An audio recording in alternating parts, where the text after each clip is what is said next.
Welcome everybody to another session of AMS. In this session, I'm going to brief about how we can use this PLAMS interface or Python interface. Speaking about PLAMS, actually it is a part of a Python interface or a Python package which will be useful for post-processing, or if we want to integrate any open source tools to this Python package libraries.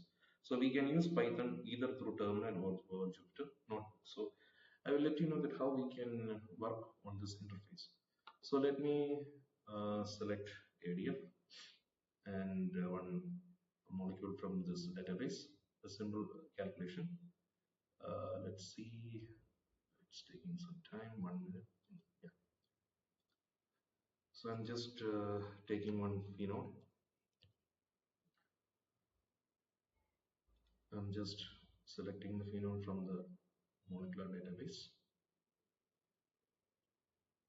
It's taking some time, so within few seconds. Okay. And I'm just running one geometry optimization with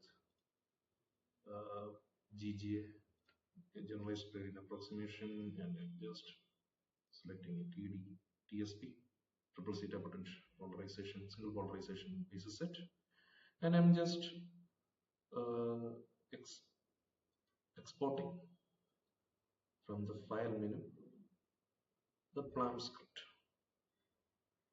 So you can see the Python script. I'm just giving it as phenol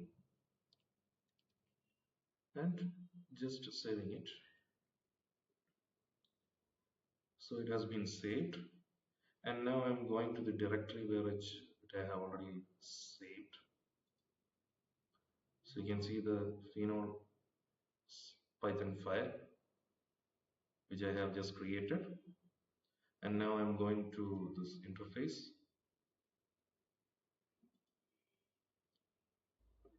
In this simulation folder, and then I'm going to help menu to the command line interface. So we are now in the simulation directory. I'm just typing bash to enhance this PLAMS or Python package, and now it has been activated. Just typing ls. So it has been listed out, and you can see the phenol.py, the Python file is here, and I'm just running the command PLAMS phenol.py. So it will take some time to finish the calculation. So now it is running. Yes, the job has started, and the job has been running in this backend. So you can see that a working folder, a PLAMS working folder has been generated in this directory and in this following path. So PLAMS working directory .002, that's the name. Once the job is finished, we can able to see that what are the different results files. So it will take some few minutes, a couple of minutes, because it's a small molecular system we have selected. And once it is done, we can able to visualize the results. The similar thing which we are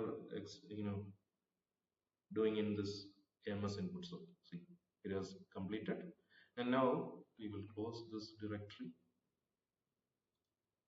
and we will go to this AMS ADF underscore data, so that you can see that working directory has been generated with the necessary input and output.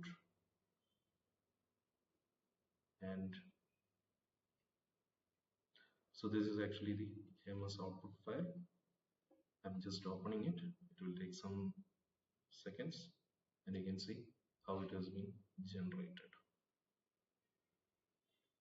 So this is one method of executing the Python interface, and also we can visualize that result file.